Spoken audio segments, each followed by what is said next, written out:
Ceci est un livre audio autogénéré par Google. Lettre préliminaire, ma maudite canaille. N'aurais-je pu te chérir, m'adressant à toi, si intime que tu sois devenu, un confident ou presque? J'aurais alors été commun, bien plus qu'hypocrite, et que tu adores l'originalité. Et si porté sur tout rejet, qu'asociaux ou incompris de la trivialité, je te sais aussi, car là tu choisis tes plus fidèles disciples, ou tu fais ta propre société. Or, s'il est des instants éphémères dont on arrive à se saisir pour y puiser des sens, on ne sait les faire durer, faute de partage, ni en faire perdurer le souvenir, et encore moins n'en perdre point l'essence. Nulle valeur sur nos sens n'a finalement d'effet en dehors d'un regard extérieur. Ce moment privilégié risquant à nous d'échapper au moment même où l'on croit l'avoir finalement appréhendé, s'en imprégner, en faire partie tant que le temps passant s'y prête, et si bien l'intégrer. Par des propos similaires, mais d'autres intentions, aussi sensées qu'insensées lors de nos échanges, souvent houleux, toujours sincères pour autant, tu m'as toutefois fait réaliser comme pour un prisonnier à perpétuité qu'à son geôlier il ne sert à rien d'en vouloir, le haïr ou l'ignorer, condamné autant que lui à une proximité qui saurait n'être pas stérile si seulement pouvait la féconder une quelconque complicité.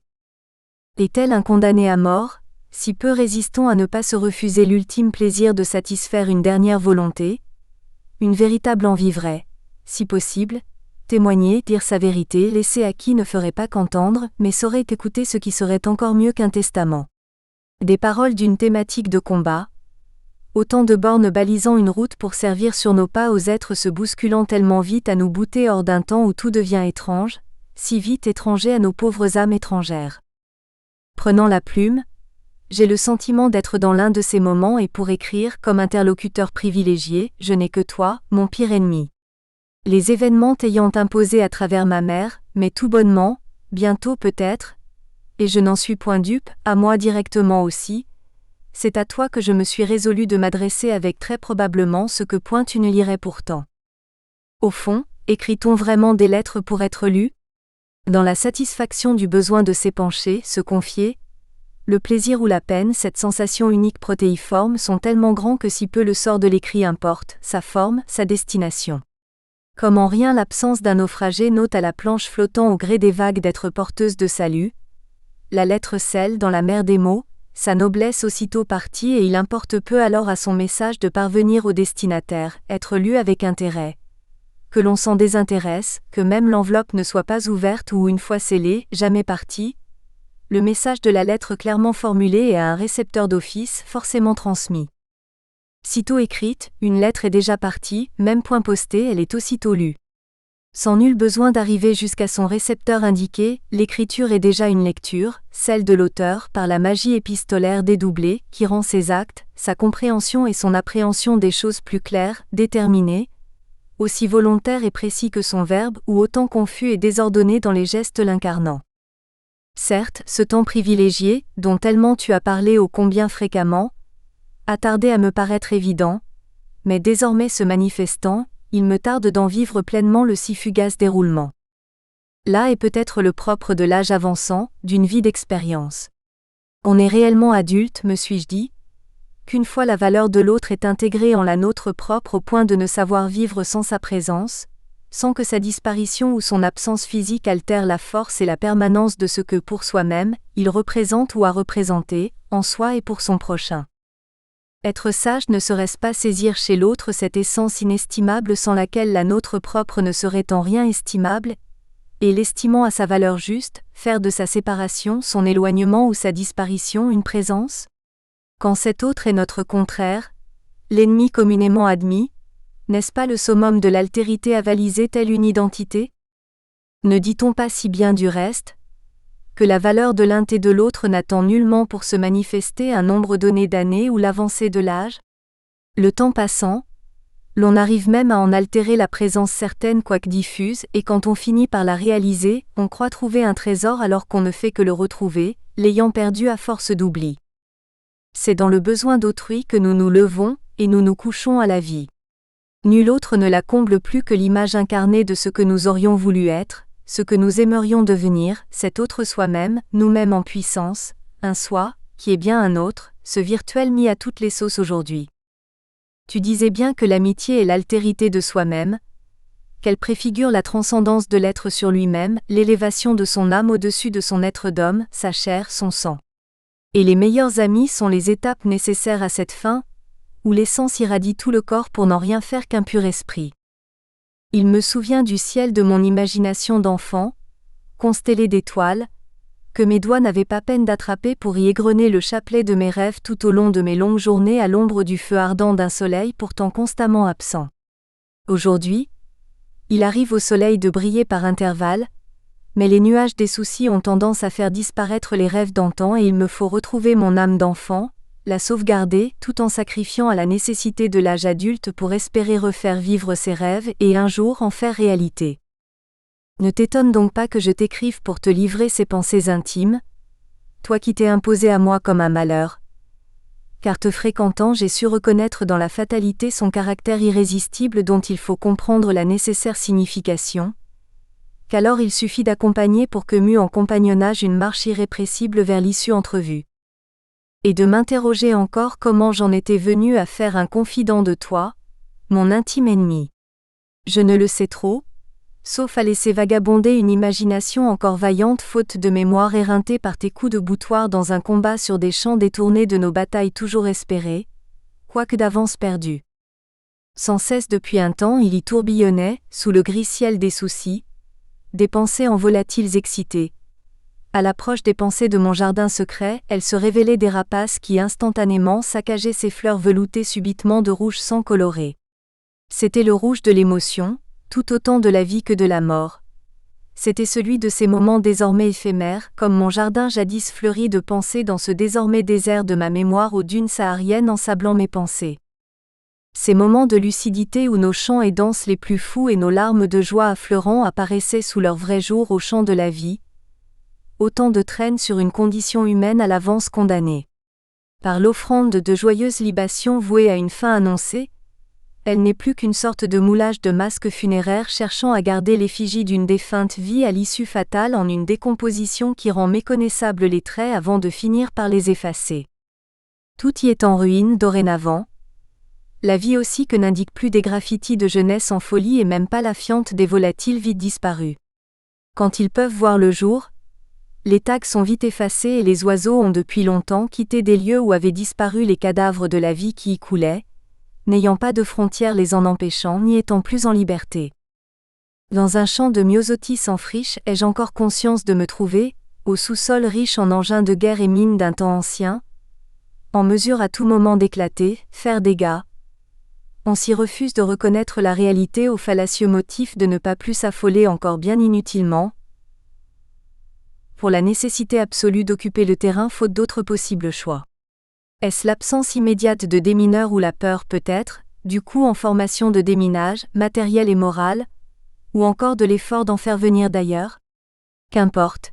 Il y a toujours eu, et éternellement on y aura droit, les excuses toutes faites pour justifier l'injustifiable. À ces signes et indices, mais à bien d'autres aussi, j'ai réalisé que tu faisais tes tentatives d'approche, ou bien plutôt tel ce tournesol pointant l'astre solaire, que tu faisais en sorte de m'amener vers toi, à m'orienter dans ta direction comme on se tourne vers l'horizon où se lève et se couche la vérité. Enfin, tu allais finir par devenir cet intime dont on ne peut se défaire,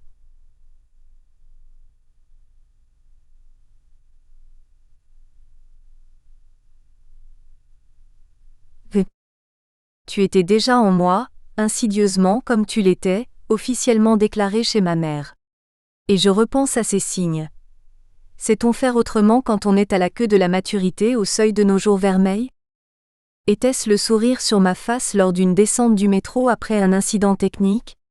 Le voyageur d'à côté avait vu de la naïve joie, là où c'était simplement de la politesse rendue aux gens, un reliquat certainement d'une timidité ayant marqué l'enfance et l'adolescence perdues. Non, ce n'était pas toi. Tu ne te manifestais pas encore à moi, j'étais toujours moi-même aussi capable de retrouver ce sourire avec lequel, jeune, j'ai fait la nique au destin contraire. Or ce sourire même est devenu rare.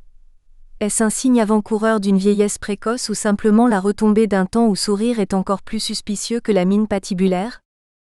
Il me revient ce temps où enfant, Revenant vers le continent dans un bus brinque-ballant sur mes îles natales, au large du continent, je tendis spontanément la main, offrant de l'aide à se mettre debout à un étranger peinant à se lever dans un groupe de joyeux jeunes touristes assis à l'arrière. Aujourd'hui, bien plus qu'hier, on y verrait l'intention malicieuse, le désir d'établir le contact en vue de desseins variés, divers, jamais le geste désintéressé qu'il était. Au-delà de la simple admiration pour le comportement spontané et naturel de ces jeunes étrangers, apparemment capables d'être toujours eux-mêmes, il n'y avait aucune arrière-pensée pourtant. Un geste tout à fait naturel, somme toute, une façon d'être peut-être, au diapason de ces êtres libres de leurs gestes, de leur corps, dans une société guindée, ayant la plus infime de ses envies, contrôlée par un ordre omniprésent, vétilleux et tatillon, veillant au nivellement des réactions pour une conformité affichée avec une standardisation générale des goûts, de la pensée. Serait-ce tel genre de pensée qui annonçait ta venue ? Comme quand il m'arrivait de me demander quelle serait l'interprétation à donner à la main d'un gosse, à l'âme romantique, innocente jusqu'à l'idiotie, se tendant machinalement pour enlever une grosse poussière sur le beau sac d'un passager du métro ou dans un bus. Serait-on encore en mesure d'échapper seulement au conditionnement d'un temps de plus en plus gros de méfiance, d'interprétation malveillante, de violence récurrente aux atours qui trompent ? Et je revois maman. Devant elle, se tendant dans le vide sa main, que cherche-t-elle ? Quelle intention traduit ce geste, quel sens lui donner et avec quelle interprétation lui répondre ? Quand l'oubli guette, que valent nos souvenirs de la maladie et de la fausse absence, celle de la présence de corps, bien vraie aussi, et de la vraie absence, accompagnée de l'absence de ce corps ? Certes, l'oubli pourrait valoir comme une salutaire faculté d'échapper au stress, aux désagréments quotidiens de la vie, mais n'est-ce pas là de la fuite qui ne saurait faire échapper à la maladie déclarée ? La maladie qui invalide ce que l'on a de plus spécifique, de plus honorable, cette part d'humanité indescriptible et indéfinissable, propre à chacun ? Or, voyant les sombres perspectives futures s'échapper dans une course vertigineuse vers l'inéluctable sans rien pouvoir sur son issue ni sur la cadence y rapprochant, je ne sais plus quoi faire, quoi penser, passant par des sentiments contraires, d'une pensée l'autre, tanguant sur la houle d'un présent emporté par la vague qui se lève d'un avenir en tempête. Je repense alors à mon père parti depuis déjà longtemps avec certainement la fierté de ne pas s'être abaissé aux mesquineries des arrivistes, mais aussi l'insatisfaction liée à l'œuvre militante vraie non reconnue pour son pays natal, pour l'intérêt général. Et je déplore un présent fait comme le passé, invariable dans ses fondamentaux, conforme à une nature humaine invariable quant à l'essentiel au-delà d'apparences futiles qui ne changent rien aux choses, aux êtres. Je revois dès lors mon amour de jeunesse pour le théâtre. Présentement, le masque de tragédie est souvent bien commode pour main malfaiteur, brigand ou criminel, sans que le voleur ne soit héros de littérature, ou bien rarement que le bandit ne relève de la faune des bas-fonds et que le meurtrier connaisse juste les dorures du palais de justice à l'exclusion de celles d'autres sérails et châteaux. Aussi me suis-je dit que des écrits, certaines lettres, font bien du bien là où cela met à mal, comme le mot de vérité sortant de la bouche de l'imposteur ou le pire mensonge qui se mue en vérité vraie. Autant elles font mal, autant elles sont porteuses de bien. Déjà, de par le passé, 52 lettres ont incarné cette dualité. Au-delà d'une réputation sulfureuse, elles continuent même à illustrer un certain esprit de liberté, la pensée rebelle aux prises avec l'hégémonie ambiante de la soumission aux puissances tutélaires. Leurs auteurs relevaient-ils d'une secte que cela n'altérerait en rien le caractère philosophique de leurs écrits, leur dimension humaniste ? Et quelle importance, au fond, en un temps de confusion des sentiments, de maelstrom des slogans politiques et d'accroches publicitaires aux traits de succédanés aux idéologies d'antan ou d'adjuvants à l'inanité des valeurs marchandes du présent ? Comme les compagnons de la sérénité de ce temps arabe à l'heure d'un islam des Lumières, durant la splendeur de son moment abbasside, cherchant à concrétiser la foi et la sagesse en les vulgarisant par l'écrit, qualifiant la religion de médication du malade et la philosophie, celle de l'homme saint, je veux voir des espoirs particuliers, tout dépourvus de désespoir, et en tout cas sans être porteur d'espoir dans le récit du calvaire de ma mère et du nôtre, nous autres, ses enfants, son entourage immédiat. Dans ces lettres que ni ma réserve ni ma timidité n'ont réussi à faire taire, et que même ta qualité n'a pu en avorter l'écriture. Car si la maladie est une affliction pour qui l'éprouve, elle reste une épreuve pour qui sait l'observer, pleine d'enseignements. Oui, Toi que je ne savais nommer ni ne voulais considérer la présence tout près de moi et encore moins admettre la réalité, je t'écrirai des lettres à défaut de parler de toi. J'y disserterai plutôt sur moi-même. Ainsi ne ferai-je parler que de ma maudite canaille. Et si ces lettres te paraissent n'avoir ni queue ni tête, prends la peine de ne pas t'arrêter à l'illusion de l'apparence et n'oublie pas que je fais fort de m'extraire d'une gangue où autiste je suis devenu, parlant de ce que je ne puis écrire, écrivant ce que je ne dis, cherchant vainement mes mots dans des dictionnaires archéologiques et ne lisant que les ouvrages expurgés. Puis, songe à la difficulté de leur naissance se faisant immanquablement par césarienne au monde de la réserve et de l'interdit, s'y ajoutant le risque de demeurer à l'état d'épure de toute œuvre portée par l'envie de l'achèvement, car le propre de l'humain n'est pas de l'ordre du parfait dont la vaine recherche n'aboutit qu'au divin. Aussi les ai-je voulues intemporelles, bien qu'elles s'intègrent dans un temps daté, un espace précis. Ainsi échappe-t-elle à toute réalité réductrice pour interpeller l'homme dans sa condition une et multiple, uniforme et diverse, commune et originale, humaine tout simplement. Elles n'obéissent pas à une chronologie, se situant dans le temps qui nous fait et défait, sans ordre ni désordre, mais dans une multiplicité d'ordres, désordres. Et les ayant longtemps ruminés sans oser te les envoyer, je le fais aujourd'hui tout en bloc. Je ne prétends pas y dire la vérité, juste la mienne, encore que je ne la possède pas car la vérité ne s'approprie pas, elle est seulement une orientation telle un horizon vers lequel se tourner. On devrait appréhender différemment la vérité, l'écrire autrement, car on ne fait que s'orienter vers elle, il n'y a pas une vérité qu'on peut avoir, on ne peut qu'avoir le sens vers elle, vers ite accent aigu. Pardonne alors d'éventuelles redites, comme on accepte de l'amnésique tout radotage, car forcément émaillé d'inédits et de nouveautés. Pour retenir ton attention, je tenterai de taquiner l'originalité, et je te parlerai surtout de la princesse chérie des chéris et de ses deux anges dévoués, le gourou et un maître de tabernacle, son excellente excellence. Je te raconterai aussi les faits et gestes d'une fée du logis, de Claire de Lune, d'un mage et d'un Manitou, mais également d'un archange sans ailes et de bien d'autres figures chères, vivantes ou disparues, autant de créatures de rêve. Or, lorsque notre vie risque de basculer dans le cauchemar, le conte de fées n'est pas loin car il n'appartient qu'à nous de défaire la trame cauchemardesque et des monstres, faire nos elfes et nos djinns. Lettre seconde, la mort ne sépare pas. La mort ne sépare pas, mais réunit. Elle identifie les vraies unions par la séparation définitive de l'invisible et du visible incarnant du coup la fusion réelle des âmes, désincarnant la simple cohabitation des corps qui ne fondent qu'en apparence la rencontre, n'étant qu'une séparation vraie. Par deux fois, coup sur coup, lors de mes voyages devenus habituels entre les deux si proches rives de la Méditerranée, j'eus à rencontrer deux personnes ayant fait l'expérience de cette œuvre de la mort.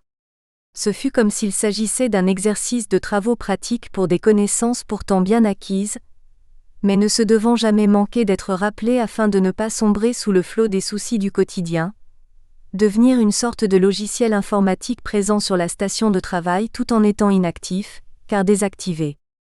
C'étaient deux dames portant un deuil récent, celui du père pour la première et celui de la mère pour l'autre. De celle-ci le souvenir est plus vivace car plus récent, mais non seulement. Une expérience commune, une pratique semblable paraissait prédestiner la rencontre. Elle avait les gestes porteurs de cette angoisse perceptible dans les gestes inutilement répétitifs, tellement irrépressibles. Elle occupait le siège côté couloir et je ne pouvais manquer de lui adresser la parole pour m'excuser du dérangement dans ma manie, en voyage, à m'alléger de tout document, devant être sur moi dans la sacoche de mon portable, placé dans le compartiment à bagages au-dessus des sièges. Les paroles qui suivirent, faisant des 2h15 du vol une conversation si prenante, y avaient trouvé leur source fertile. Dans ses yeux, le malheur récent ne portait pas ses 6 mois et de l'être cher, dont elle allait, comme dans un rituel, honorer la mémoire en hantant les lieux devenus déserts de sa présence. Les souvenirs étaient prompts à déborder une existence orpheline désormais, car les gestes, attitudes et habitudes l'alimentant avaient cessé en même temps que le deuil la meurtrissait. Comme moi, elle avait pris l'habitude, 12 années durant, de faire 4 voyages d'un mois pour être près de sa maman, aider son entourage immédiat à s'en occuper en les déchargeant quelque peu du fardeau imposé par la lourde maladie d'Alzheimer. Comme moi, elle se chargeait de bagages pleins de change pour adultes, de produits anti-escarres, d'aliments hypoprotéinés et autres édulcorants ou de médicaments introuvables en sud de Méditerranée. Alors, à la proximité des sièges s'ajouta la similitude de nos pratiques et qui alimenta à fleur de peau un échange de sentiments. À travers mon expérience encore en cours, elle revivait la sienne, redonnait vie à une maman définitivement absente et trouvait dans mes paroles frappées, comme j'ai toujours su le faire, du bon sens qui soulage, de cette vision philosophique où s'adoucit toute âme déboussolée. Du fait de son abnégation, du total dévouement de ses deux frères et d'une amie de la famille, sa mère aura résisté à sa maladie jusqu'au bout, allant jusqu'à l'extrémité possible, tout en étant constamment restée physiquement présentable et surtout digne grâce à leur amour aux soins qu'ils lui prodiguaient. On disait que maman était un bébé. Elle était calme, c'est à peine si elle faisait une moue pour se plaindre. Elle ne réagissait plus à nos caresses. Mais elle avait l'apparence d'un beau bébé. C'est ce que nous disaient ceux qui la voyaient. En parlant, elle avait encore la force de maîtriser ses sentiments, y trouvant le moyen dans la fierté du devoir trop bien accompli ce que je ne sus faire, même sans avoir eu à parler de la mienne, mes yeux s'auréolant de la rosée de l'émotion rien qu'en compatissant à son malheur tout en étant profondément convaincu de la relativité des choses, la vanité de la vie, la fatuité de ses manifestations. Les premiers signes de la maladie, elle commença à parler comme pour essayer de fuir ces circonstances ultimes dont la charge en émotions finit par la rattraper, et d'évoquer le recours à la sonde buccale pour alimenter sa maman, de la sonde urinaire, en plus de tout l'attirail médical nécessité par une sécrétion abondante de lymphe et les complications dues à l'affection. Assez tôt, on arrêta toutes sortes de médicaments, à l'exception d'un traitement hormonal et des produits pour la constipation et la circulation sanguine. Un parent médecin gynécologue, au fait des dernières tendances de la médecine, mais surtout pétri de bon sens, jugea inutile de gaver sa maman de ce qui ne pouvait la guérir ni améliorer son état tout en ne manquant pas de produire en série d'inévitables effets indésirables. Elle ne s'en porta pas plus mal. Bien au contraire, elle échappa à certaines complications connues telles l'épilepsie et vit ses problèmes de constipation diminuer. Une alimentation riche en protéines y aida pour beaucoup. Elle était à base de légumes de toutes sortes, cuits exclusivement à la vapeur pour garder le maximum de leurs vitamines et servis aussitôt mixés et remixés avec de préférence, du poulet ou encore mieux du poisson, mais bien frais, en raison de leur facilité de digestion. Systématiquement, cela était servi avec quelques gouttes de citron pour ses vertus antioxydantes et un peu de poivre pour son potassium. Elle avait le conseil facile, et son envie était grande d'être utile, faire profiter de son expérience, partager un savoir bénéfique. Elle était de ces âmes rares qui ne trouvent leur pleine réalisation qu'en semant de bonnes graines à tout vent, ainsi s'accomplit leur destinée. Elle débordait de cet amour pour l'être aimé toujours présent, car même absent, sa venue demeure imminente et est programmée pour tout instant ou plus tard pour un demain qu'on attendra, indéfiniment s'il le fallait, repoussant la venue de tout lendemain jusqu'à l'occurrence des retrouvailles promises en ce jour, repoussées de jour en jour certes, mais ainsi toujours certain de venir. À demain, m'a-t-elle donné rendez-vous, et nous y voici, chante l'artiste préféré de maman. Si elle dit vrai, c'est qu'elle m'aime vraiment, mais si elle ne vient pas nullement je ne dirai qu'elle m'a oublié. Simplement je soutiendrai que c'est bien demain qui ne s'est point encore levé. C'est un amour qui ne paye pas de mine, n'ayant rien d'un feu d'artifice. La flamme de sa passion n'est pas aussi éphémère qu'une chimère, vite retombée aussitôt éteint les lampions de la fête.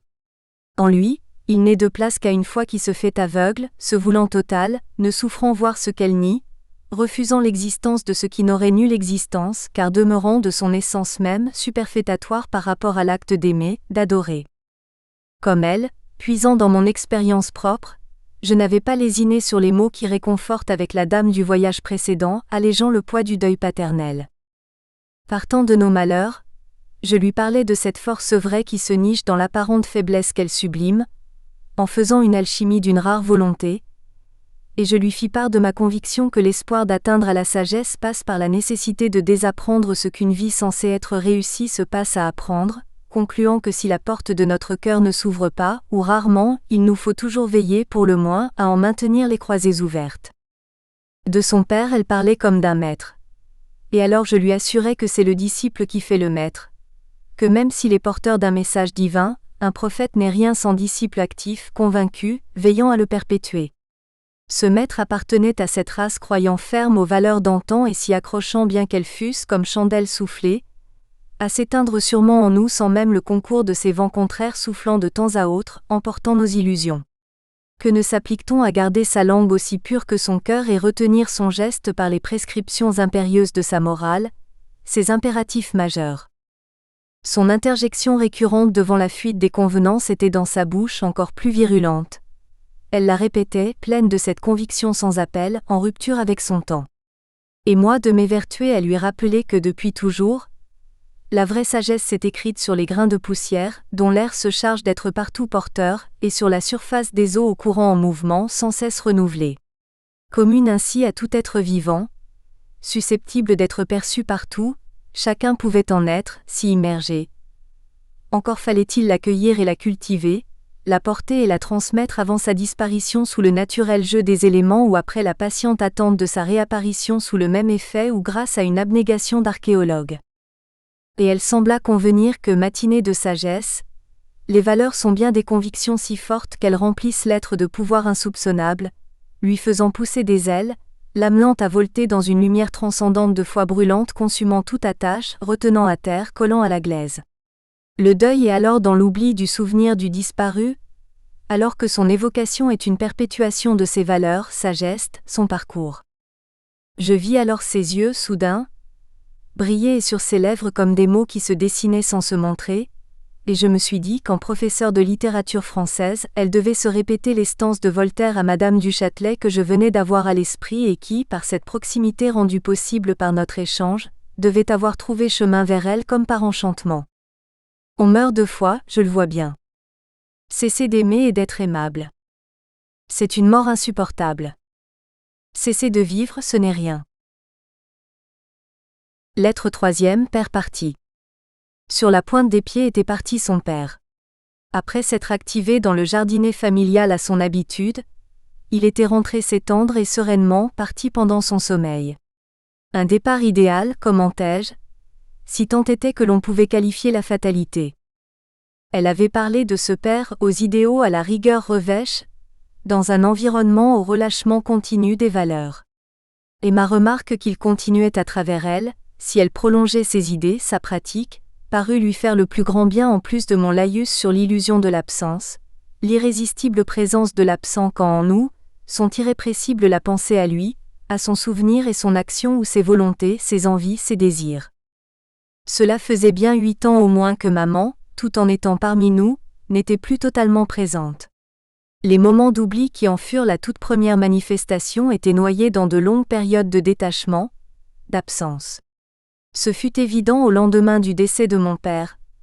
Un choc pour elle, assurément, n'ayant pu accepter qu'il ne fût sorti de l'hôpital de lui-même sur ses propres pieds comme il y entra une dizaine de jours auparavant pour un infarctus. J'étais en France. De l'évolution de l'accident cardiaque on me tenait au courant, mes occupations débordantes m'avaient empêché de faire le voyage à son chevet. Au bout d'une dizaine de jours, le myocarde rompit. Sa mort fut de ses départs gros d'impuissants remords. De son fils chéri, mon père aurait ressenti le délaissement, éprouvé un besoin de manifestation filiale d'amour, le geste d'affection. Je m'étais senti incapable de faire le dernier voyage, être du convoi funèbre. N'ayant pas convoyé l'espoir, je ne devais pas escorter la mort. Aussi, aux funérailles, je m'étais abstenu de participer, me privant du dernier adieu, répondant à une autre urgence, celle de convoyer la détresse des vivants en demeurant proche d'une jeune sœur éplorée, Claire de Lune, retenue en France par ses études. Par ce réflexe irrépressible du refus de la fatalité, j'aurais offert une rémission à la douleur. En mon intime imagerie, la dernière vision de mon père était demeurée au souffle de la vigueur, à l'éclat de la vitalité. Refusant tout travail de deuil, il restait pour moi vivant, il n'avait pas disparu, il ne serait qu'absent. Même la vue de la tombe quelque temps après ne serait point venue à bout d'une conviction. Disparaître, c'est réapparaître ailleurs et pour peu que l'on y prête attention, l'absent est tout proche, si près, en nous-mêmes. Plus tard, je suis rentré au pays déterminé à enquêter sur sa sortie prématurée des urgences avant le délai minimum de rigueur, ainsi sur la négligence avérée du service où il était censé être alité sans la moindre consigne de garder le lit, sans précaution alimentaire particulière, lui ayant servi un couscous la veille du décès, qui fut probablement la cause de la rupture du myocarde qui l'emporta. Mais, de mes résolutions, l'abandon à la fatalité eut gain de cause et je dus accepter que l'âge de mon père pût suffire à constituer une cause de décès exclusive de tout autre. Il avait dépassé les 70 ans dans un pays où l'espérance moyenne de vie est estimée généralement à un âge moindre. Toutefois, cette fatalité était moins à la matrice de l'abandon au dessein irrémédiable d'une destinée irrésistible et furtive, qu'elle ne l'était à la couleur d'un réalisme démobilisateur d'une condition où nul volontarisme innovateur n'a vraiment de place. Telle destinée me paraissait faite d'un agencement idéal de la vie et de ses manifestations, ses avantages et commodités, à une minorité de privilégiés profiteurs aux dépens d'une masse soumise faute de marge d'action, ou pour un trop-plein de valeurs instrumentalisées en vue d'inhiber toute velléité d'agir ou réagir, aller au bout d'un quelconque changement. Et l'on se suffit de taire ses envies à une autre condition. Accepter d'en rêver en se contentant de gérer un réel que l'on refuse, que l'on sait injuste et dont la durée, éphémère somme toute, réussit à en faire supporter une étendue pouvant se prolonger indéfiniment. Ainsi en était-il aussi, ou presque, de la maladie de ma mère. On pouvait en refuser la réalité, la combattre, en rejeter les fatales implications. On finit par s'y habituer pour s'adapter à la situation dans un effort constant pour devancer des événements inéluctables à connaître et anticiper la parade à leurs ravages, à les deviner pour éviter qu'ils ne fussent irrésistibles. Pouvait-on soupçonner la terrible maladie, aux premières alertes ? Oubli fréquent, perte d'appétit et manque d'intérêt aux choses de la vie constituaient assez d'éléments révélateurs du lancement d'une course contre la montre. Ma sœur aînée, la fée du logis, intuitive et observatrice en bon signe d'eau, en même temps que sensible au moindre soubresaut au foyer comme tout natif du cancer, l'avait bien relevé et attiré dessus mon attention dans des lettres nombreuses marquées au fer rouge de l'appréhension d'un sombre lendemain. Mais englué dans ma vie parisienne, soucieux prioritairement de mes obligations, notamment professionnelles, je ne suis donné suite, au-delà de visites ponctuelles, et surtout pas dans le sens réclamé à corps et à cri par la fée, retourner auprès de ma mère dont elle ramenait les problèmes à l'absence de ses enfants auprès d'elle. Une fois le doute affirmé, le diagnostic finalement établi, c'est l'espoir d'avoir encore la santé qui est définitivement perdue en l'absence d'une quelconque certitude d'échapper au malheur. Au change, l'on ne gagne presque rien sinon l'investissement d'une spirale où les principes actifs de médicaments, censés apporter les bienfaits espérés, entraînent forcément des effets négatifs dont le combat appelle d'autres principes aussi actifs que les autres dans leurs effets néfastes. Car l'Alzheimer ne se guérit toujours pas. La batterie de médicaments classiques agit sur ses manifestations, et non sur son essence même. La nouvelle orientation médicamenteuse apparue récemment avec les produits dont le principe actif est la mémantine, sont certes indiqués pour les affections modérées à sévères, contrairement aux premiers prévus pour les cas légers à modérés, et sont présentés comme agissant directement sur la maladie. Dans le cas de ma mère, pour laquelle j'ai rapporté de France, dès son apparition, de l'Ebixa bien même avant sa commercialisation, cela se manifesta par une nette diminution de l'état d'agitation et d'agressivité qui la prenait régulièrement, mais le médicament finit par induire des crises d'épilepsie amenant à en arrêter la prise. Dans ses effets indésirables, il est certes indiqué comme pouvant aggraver la survenue de crises pour les sujets épileptiques, mais il s'avéra aussi en provoquer sans le moindre antécédent immédiat. Il restait l'hérédité bien sûr pour expliquer le phénomène, ma mère pouvant avoir eu dans ses ascendants un épileptique. Elle avait en tout cas un oncle atteint du Parkinson. Aujourd'hui, dans les pays du Sud, en Afrique du Nord, chez certains praticiens, la tendance semble être de plus en plus de ne prescrire aucun médicament spécifique à la maladie, considérée même une soi-disant maladie par la plus récente approche, et ce en vue d'échapper aux complications, en privilégiant la santé du malade au confort de l'entourage immédiat. C'était au demeurant le cas de la mère de ma compagne de voyage. Même si elle heurte de prime abord et surprend, cette orientation semble sensée. Ainsi, la décision du neurologue de ma mère d'arrêter l'Ebixa soupçonnée d'être la seule cause possible de ces 3 à 4 crises d'épilepsie, ne me parut pas judicieuse sur le coup, surtout qu'elle s'accompagnait du maintien du traitement classique à base d'Aricept, l'un des 3 médicaments habituellement prescrits.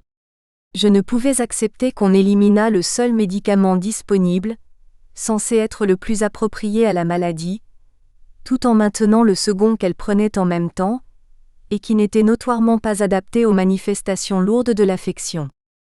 Aujourd'hui, en voyant les effets induits de ce médicament, j'en suis arrivé à être plus favorable à cette orientation commandée autant par le bon sens qu'une apparente saine observation, en même temps qu'une adaptation aux conditions du cadre de vie et aux manifestations irrésistibles de l'environnement social et politique.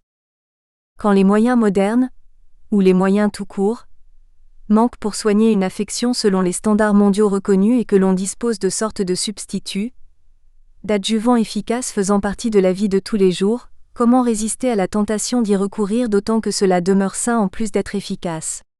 Il en est ainsi de l'utilisation du miel ou du sucre pour le traitement de l'escar, cette grave nécrose de la peau que l'état d'immobilisation occasionne, en lieu et place des produits sophistiqués et d'hydrocolloïdes, introuvables sur le marché ou n'étant pas à la portée du commun des mortels.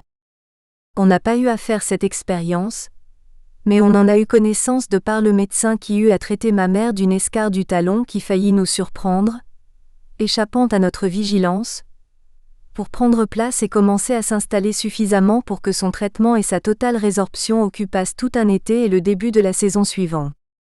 Ainsi en va-t-il pour les vérités comme pour les rudiments d'une langue. Il ne suffit pas d'en connaître les principes élémentaires, de les ressasser comme une évidence, se passant de tout surplus d'argumentation, d'innovation. Parler bien, écrire avec maîtrise une langue, ce n'est pas seulement savoir son alphabet ou abjad. La faire vivre et durer, c'est la voir capable de créer, d'assimiler les néologismes. Or, ceux-ci sont parfois des mots incompréhensibles créés par un malade mental. Aussi, nul sens ne doit prévaloir d'office lorsque sa quête même se situe au-delà de ce qui est censé être du raisonnable. Quand ce qui est raisonnable est déraisonnable, ne serait-il pas censé d'être insensé? Car il est des mots qui sont de véritables formules magiques aptes à soulever des masses, à transformer un monde.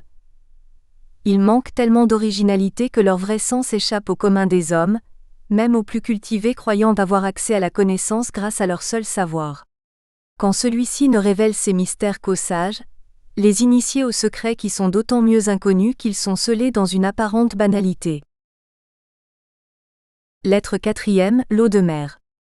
C'est grâce à l'eau de mer que, pour des bains de pieds, je faisais venir en bidon des rêveuses îles Kerkena accrochées au continent que l'on découvrit la croûte bleuâtre cachée sous des copeaux de peau blanche, l'eau l'ayant fait partir. Profiter des bienfaits attribués à l'eau maritime, celle de mes îles natales en l'occurrence, au large des rives sud du pays, réputée propre, relever des maintes initiatives que je tentais de prendre pour être utile, faire du bien. Cela accompagna des exercices des jambes sur le vélo d'appartement afin de compenser l'absence de mouvement et notamment, prévenir toute tendance à l'enflure du pied droit, assez habituelle, au reste, chez ma mère par temps chaud. L'exercice n'était pas de toute évidence puisqu'il se faisait en position assise sur le banc, où maman est installée habituellement, et duquel on rapproche le vélo de sorte que les pieds fussent positionnés sur les pédales et les actionnent sans changer de position. Il ne dura pas longtemps du fait de la difficulté de sa mise en œuvre, mais aussi de la découverte de l'escar induite probablement par l'habitude prise pendant un temps, d'asseoir ma mère sur le banc avec les jambes tendues, les talons étant en constant contact avec le matelas. On y avait recouru à la suite de la survenue des difficultés à marcher, qui fut subite et dans le prolongement immédiat de la toute première crise épileptique qui a énormément affaibli ma mère. Notre erreur fut de ne pas avoir aussitôt pensé à la nécessité de lui faire suivre des séances de kinésithérapie. Pourtant, la difficulté à se tenir debout ou à marcher était de plus en plus manifeste et la certitude bien évidente que cela allait s'aggraver. Comme souvent cependant, les soucis s'ils n'aveuglent pas anesthésient singulièrement les initiatives. Ce fut déjà le cas avec la couche blanchâtre de peau cornant le talon dont la nature maligne échappa singulièrement à toute vigilance malgré une hygiène impeccable et un lavement régulier des pieds. Certes, on a fini par avoir recours à une kinésithérapeute en plein traitement de l'escar, mais ce fut assez tard pour espérer faire retrouver à maman la capacité de marcher. La kiné ne manquait pourtant pas de bonne volonté, et se faisait un devoir d'y aboutir au plus vite, osant par trop rapidement mettre ma mère en stature debout. Elle força même quelque peu sur cet exercice au point qu'on frôla l'accident, maman manquant d'être étouffée. Positionnée derrière elle, la kiné la retenait par le haut des épaules et le cou tandis que quelqu'un d'autre, c'était moi, par hasard ce jour-là mon frère habituellement de la séance étant absent, lui tenait les genoux droits en appuyant dessus pour qu'il ne plie pas. Je n'étais pas convaincue par l'exercice, le trouvant prématuré, et j'eus le réflexe d'être aux aguets du moindre faux mouvement, restant heureusement à surveiller les moindres réactions de ma mère dont les gémissements déjà à peine audibles, ne pouvaient renseigner sur l'étendue de sa douleur, pouvant être interprétés comme relevant d'une sensation d'un quelconque bien-être. À un moment donné, je n'écoutais plus la kiné en décidant l'arrêt de la séance. Il était juste temps, maman était sur le point d'étouffer. Étendue sur le lit, elle sembla comme prise d'une crise, le regard vitreux, atone, les prunelles fixes, le souffle coupé. Ce fut une grosse frayeur d'un pire désormais susceptible d'advenir à tout moment, à laquelle donna quelque sonorité un sanglot de la fée du logis ne pouvant se retenir, aussitôt réconfortée par la kiné, apeurée, qui répétait machinalement que ce n'était rien, ne s'agissant que d'une crise. Je crus alors entrevoir plein d'émotions sillant dans les yeux au regard habituellement fixe de maman en pareille circonstance. Un feu y brûlait, mais nulle rosée ne venait rafraîchir l'incandescence d'un horizon crépusculaire dans le visage maussade. Était-ce sa façon de me remercier ? J'ai beau croire depuis longtemps déjà à l'intime imbrication des contraires, le meilleur laissant toujours place au pire, comme le jour cède à la nuit, l'appréhension de l'occurrence de l'inattendu, même s'il est annoncé, programmé, demeura grande, immense. Et ce jour-là, cette immensité prit l'apparence d'un trou béant, un gouffre d'incertitude. Nous sommes de l'énergie assemblée en perpétuel mouvement, soumise à son environnement. Toutes les combinaisons de ses composantes ne se valent pas. Il en est de mauvaises qui nous font nous retrouver mal en point, malades.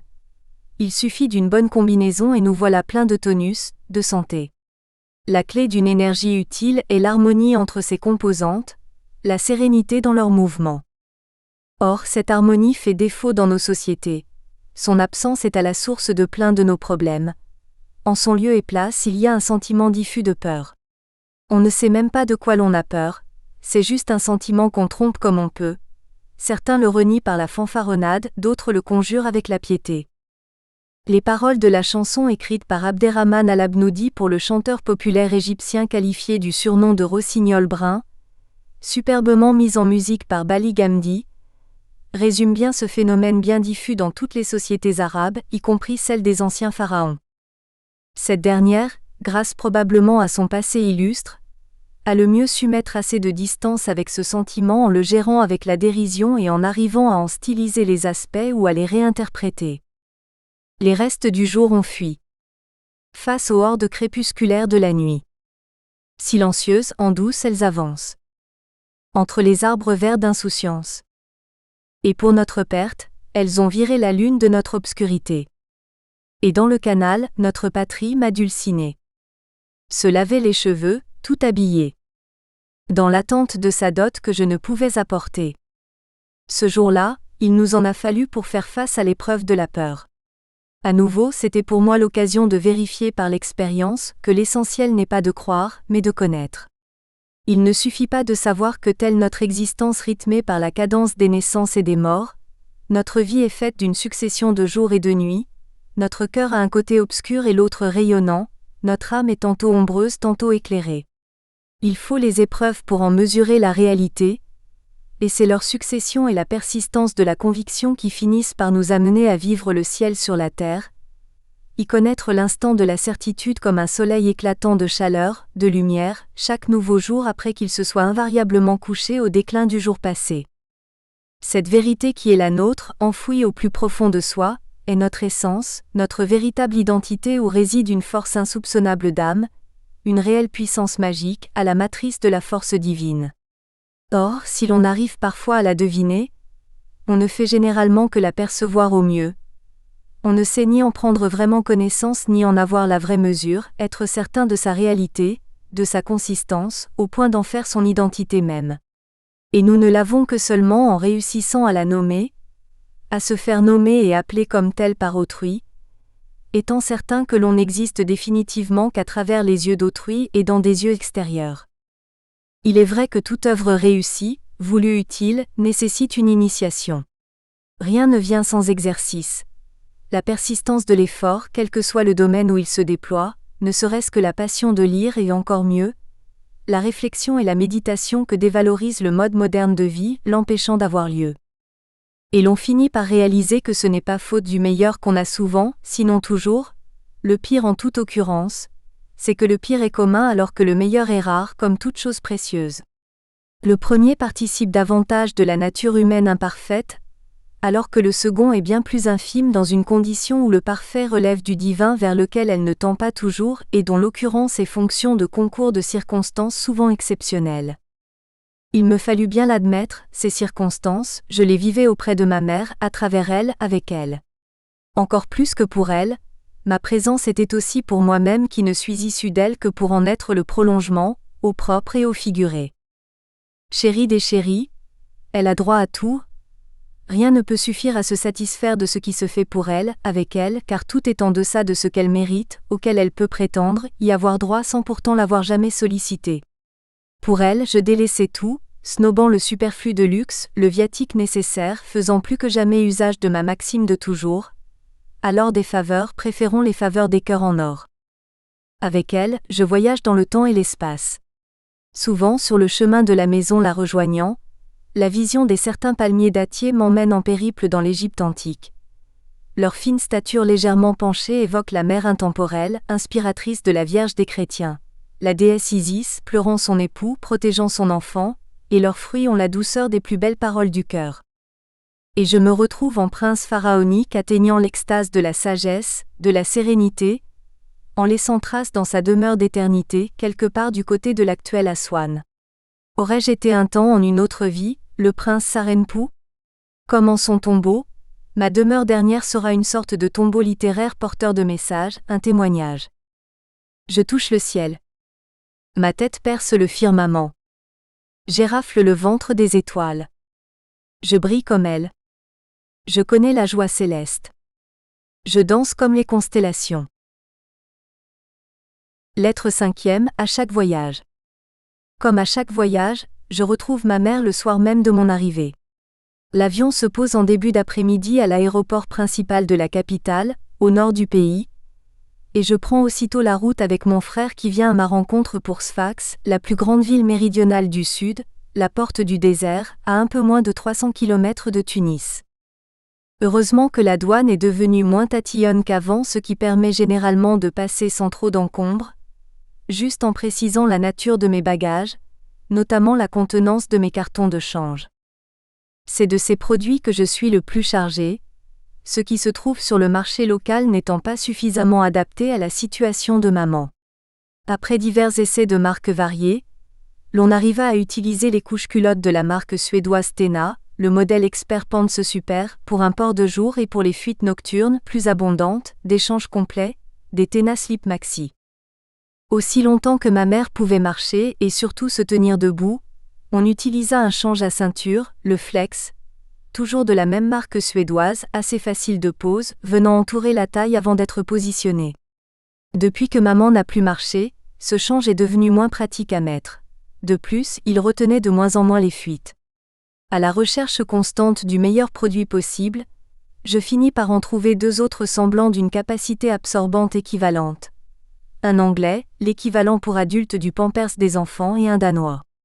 L'anglais, attend de son nom, ressemble au Flex alors que le danois, dénommé Abena, présente une surface textile plus grande donnant une impression de cocon. Dans mes bagages, outre ces changes, il y avait du Canderel, du Vénodrénol, introuvable au pays un certain temps et de manière erratique depuis peu, ainsi que divers produits anti-escarres en traitement ou en prévention. Parmi les premiers, il y a la crème réparatrice Cicalfate que l'on arrive parfois à trouver sur le marché local, mais à un prix prohibitif étant considéré comme un produit de luxe. Parmi les seconds, il y a la crème Convin, le vaporisateur Sanirène, introuvable sur place, et la pâte à l'eau Eriplast, laquelle est bien vendue dans les pharmacies locales, mais au double au moins du prix auquel je l'obtiens en France. La disponibilité d'un produit sur le marché peut relever du vrai casse-tête. On a eu à en souffrir lors du traitement de l'escar quand on eut besoin de tulle gras, et qu'on n'arrivait plus à trouver facilement la marque Lumière. En effet, à la suite d'une scandaleuse augmentation de son prix en France, le produit a disparu de presque toutes les pharmacies outre-Méditerranée et je me rappelle avoir ramené avec moi, à ce moment-là, une dizaine de paquets payés au prix fort à Paris, car le produit, en changeant de nom, avait triplé de prix. Dans mes bagages, il y a aussi de l'ovomaltine que depuis peu, et pour un temps, j'ai pris sous sa forme au café. Cette boisson suisse aux céréales sert désormais de petit déjeuner pour maman, qui ne prend plus les diverses autres sortes de préparations céréalières essayées ou du ricoré. Comme le coucher se fait pour elle rarement avant 3 heures du matin au plus tôt, elle se lève généralement après 14 heures. La peur de la bousculer, de risquer un quelconque accident, les 3 crises d'épilepsie demeurant toujours en mémoire, nous fait prendre le maximum de précautions avant de la faire se lever attendant qu'elle soit bien réveillée. C'est alors la vérification de la résistance du change et s'il y a eu fuite, son étendue. La satisfaction est grande quand aucune goutte ne se dessine sur le drap. C'est parfois le cas. Des fois aussi il n'y en a qu'une seule ou quelques-unes, souvent la fuite était un peu plus abondante mais cela semble se raréfier. Aussi, l'attention est de plus en plus concentrée sur les éventuelles traces rougeâtres laissées par les draps, à surveiller pour dépister tout risque d'érythème, d'échymose. Ensuite, le café à l'ovomaltine pris, c'est le rituel de la toilette. Elle se fait en partie sommairement, à même le lit, en cas de fuite n'ayant mouillé que le haut du corps, et ce à l'occasion du changement des sous-vêtements, puis elle se poursuit aux toilettes. Pour l'instant, heureusement, maman continue à avaler, même si c'est avec quelques difficultés par moment. Elle arrive aussi à se tenir sur la lunette des WC avec de l'aide et sous une constante surveillance, bien évidemment. Depuis peu, le fauteuil roulant a remplacé la chaise à laquelle on a eu recours pour amener ma mère du lit aux toilettes et de celle-ci jusqu'au banc du salon dès lors qu'il n'était plus possible de la faire se tenir sur ses pieds. Une fois la toilette achevée, c'est l'installation au salon. Depuis la découverte du problème des escars et de la nécessité de les traiter ou de les prévenir, elle est invariablement précédée d'un rituel de gestes de soins, notamment au niveau du sacrum qui est la partie la plus exposée aux complications du fait de la pression constante occasionnée par la position assise durant une bonne partie de la journée. Pour cette raison, on a appris à ne plus dépasser les 3 heures d'affilée en position assise, même si cela se fait désormais sur un coussin approprié, et d'étendre maman pendant 2 ou 3 heures en vue de reposer cette zone à risque. On a appris aussi, une fois qu'on l'a étendue, à la positionner de la manière la moins propice aux problèmes générés par tout frottement des os, et ce en l'allongeant sur le côté, les jambes légèrement fléchies et soutenues par des coussins de laine pour éviter tout contact des talons avec le matelas du banc. Celui-ci n'est pas pareil à ce qu'on utilise au lit, un surmatelas à eau. Toutefois, maman ne s'assoit plus dessus directement et est placée depuis peu sur un coussin en mousse. Ce n'est certes pas le meilleur produit, mais il est suffisant pour la prévention.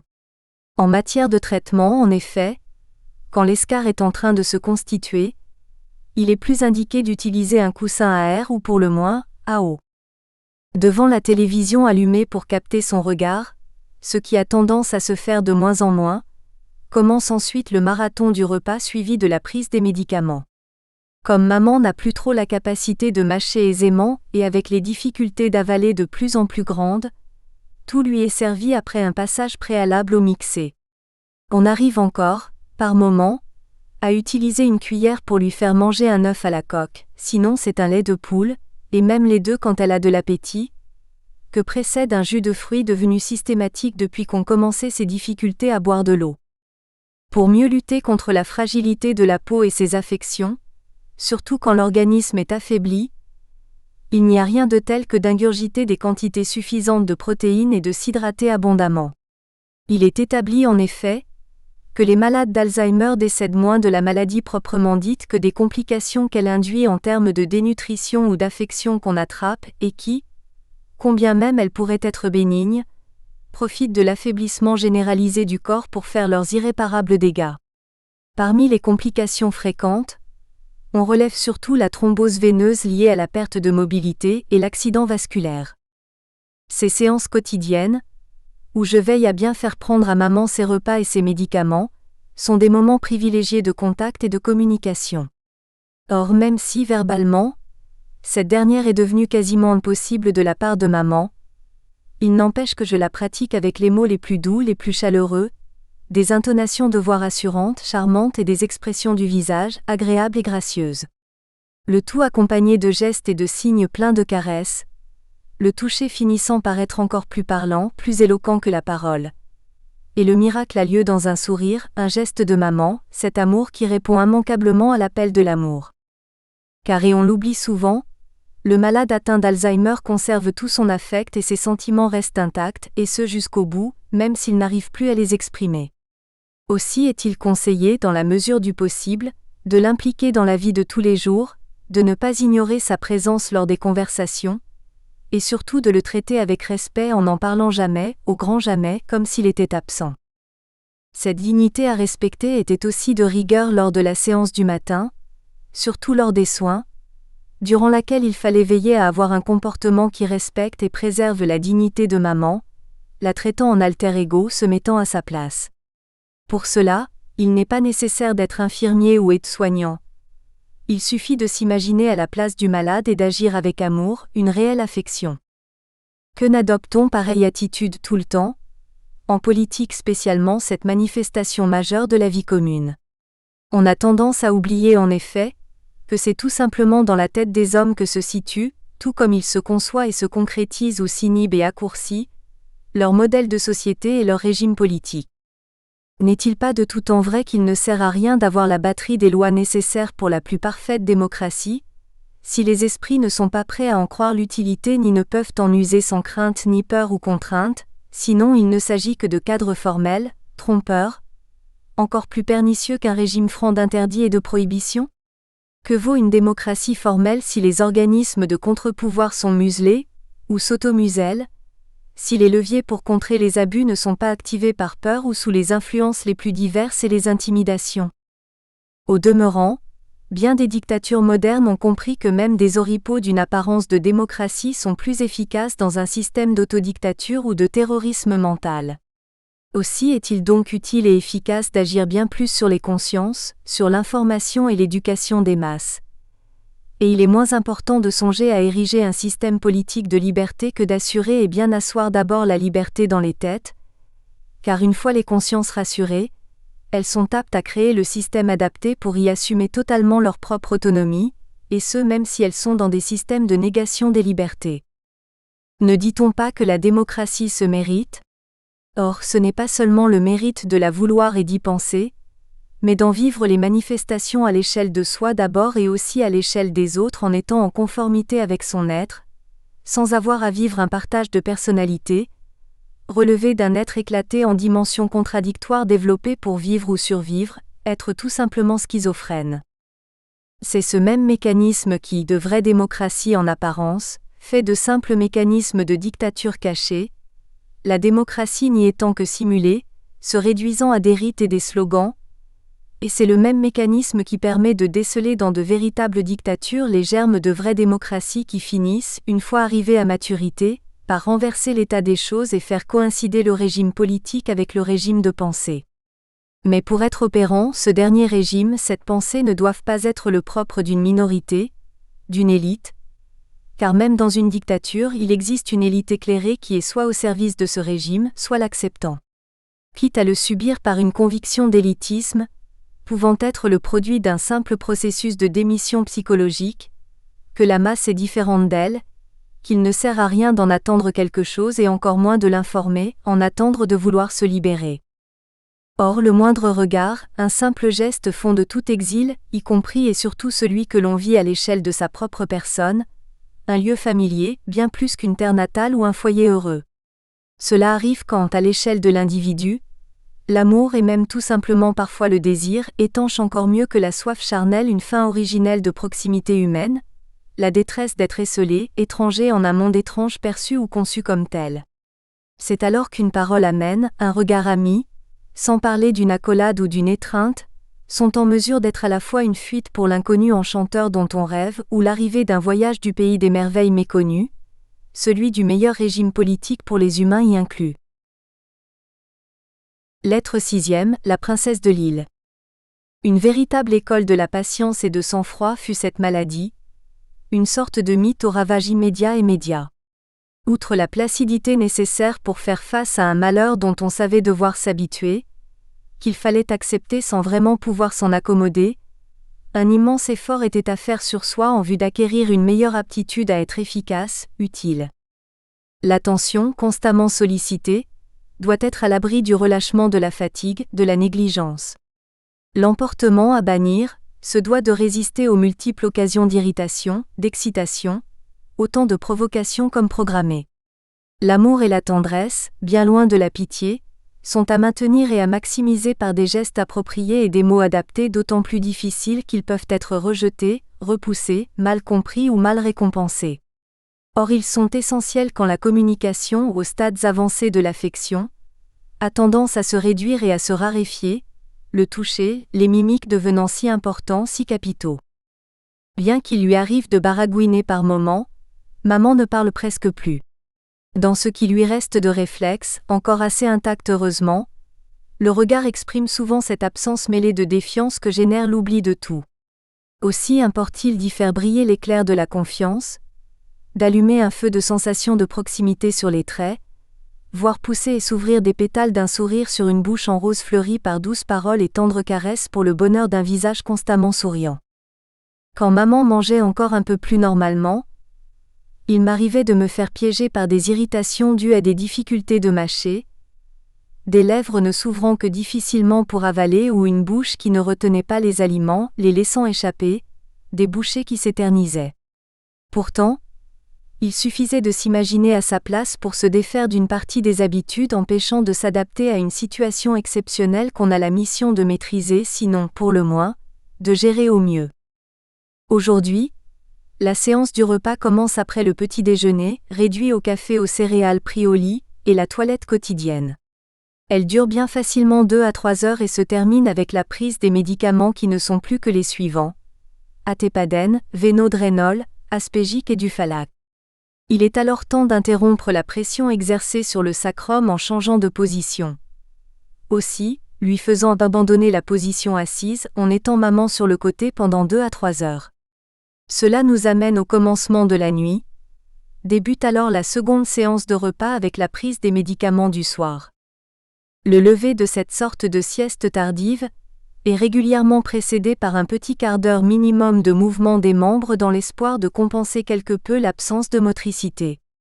Quant aux médicaments du soir, ils comprennent, en plus de ceux de la journée, le comprimé antiépileptique, Depakine chrono et celui de l'Aricept qui sont tous deux broyés et mélangés à du miel, de la confiture ou du lait concentré sucré à prendre en cuillerée.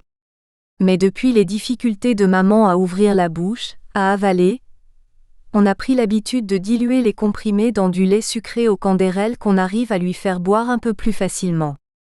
En fait, si les problèmes pour avaler sont certains, ils ne sont pas permanents et il nous arrive d'avoir le bonheur de voir maman vouloir bien desserrer les lèvres, être prête à avaler.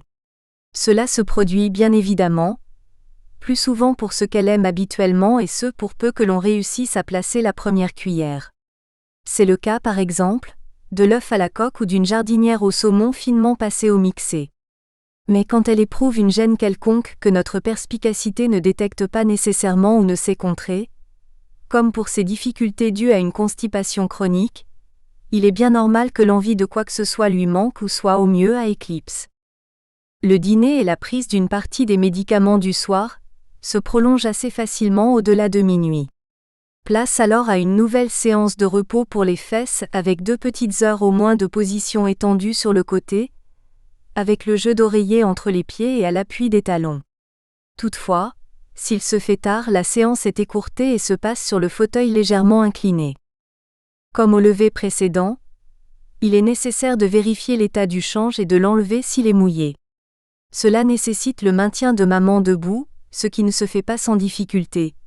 L'aîné des frères, son excellente excellence, le maître du tabernacle, s'en charge, sa grande taille se prêtant mieux à cet exercice que la mienne, bien plus modeste, tandis que le cadet, celui qui remplit pratiquement depuis le début de la maladie de véritables fonctions d'aide-soignant et qu'on a pris l'habitude d'appeler gourou, se charge du remplacement de la couche-culotte. Il m'arrive parfois d'aider ces deux anges gardiens à soutenir maman durant cette manœuvre, comme lors de la mise du change complet avant le coucher, ou après le passage obligé, encore heureusement possible, par les cabinets, et qui est l'occasion d'une toilette, légère ou lourde selon que maman aura juste uriné ou déféqué. On tient tant que cela est possible à l'y faire se soulager quitte à attendre longtemps l'urine récalcitrante, mais c'est de plus en plus de l'ordre du passé révolu, du temps où elle marchait encore ou commençait juste à avoir quelques difficultés, n'arrivant plus à bien user de ses jambes. Aujourd'hui, le passage aux toilettes est bien davantage pour la forme et il ne s'y prolonge et n'est concluant qu'au moment où le médicament contre la constipation finit par agir. Malgré les fuites au lit, on veille à bien la faire boire avant de la coucher, même après ses difficultés à avaler l'eau plate pour absence de goût. L'hydratation est essentielle et durant la journée, avec une bouteille à elle dédiée, on veille à lui faire boire 1 litre d'eau au minimum. Un certain temps, cette gorgée ultime ne me parut pas judicieuse du fait des fuites nocturnes, mais la parade du gourou attitré de maman pour son intérêt me convainquit. Utile, elle l'était, ne serait-ce que pour nettoyer la bouche de tout résidu alimentaire faute de brossage devenu impossible depuis longtemps. À ce souci, j'avais bien cherché une solution en termes de spray à base de menthol, présenté comme une solution radicale pour l'hygiène de la bouche en remplacement du dentifrice. Mais son utilité se révéla relever plutôt du pur gadget. Avant de l'acquérir, je doutais pourtant un peu de son efficacité supposée, mais je ne voulais surtout pas manquer la moindre chance d'être utile, quitte à tout tenter au risque de tourner le dos à ce que je pouvais estimer de mon pur point de vue être la vérité. Comme quoi, en toute chose, il y a toujours la vérité, la vraie, qui n'est que cet horizon vers lequel il faut se retourner et qu'on n'atteint jamais, dont on peut se détourner, ne pas vouloir le voir, et toutes les autres vérités fausses, des vérités commerciales, autant de panneaux géants de réclame et de propagande obstruant l'horizon de cette versité. Or, quand on porte son destin en son cœur, dans la maladie comme en tout, notre seul guide finit par être ce cœur débordant d'amour, nous évitant les chemins de traverse jalonnés d'initiatives de marketing et de produits de foire. Être juste de gestes comme de voix, c'est placer son âme belle sur sa langue, sur sa voix, n'être en tout qu'un battement de sentiments, une conscience sensible. Ainsi, pour cette terrible peur qu'est l'escar, il n'est nul besoin de support spécial ou de produit miracle lorsque l'on se souvient que tout corps immergé est soumis à des pressions réduites réparties de façon égale sur toute sa surface. Ce même principe, à la base du développement des coussins, matelas et surmatelas appropriés, peut l'être aussi pour tout acte efficace de prévention pour peu que l'on en soit capable, consistant à éviter la pression prolongée sur les parties osseuses du corps, pratiquant régulièrement le changement de position nécessaire pour la respiration des tissus du corps. Nous espérons que vous avez apprécié cet aperçu. Pour continuer à écouter ce livre audio sur Google Play Livres, utilisez le lien dans la description de la vidéo.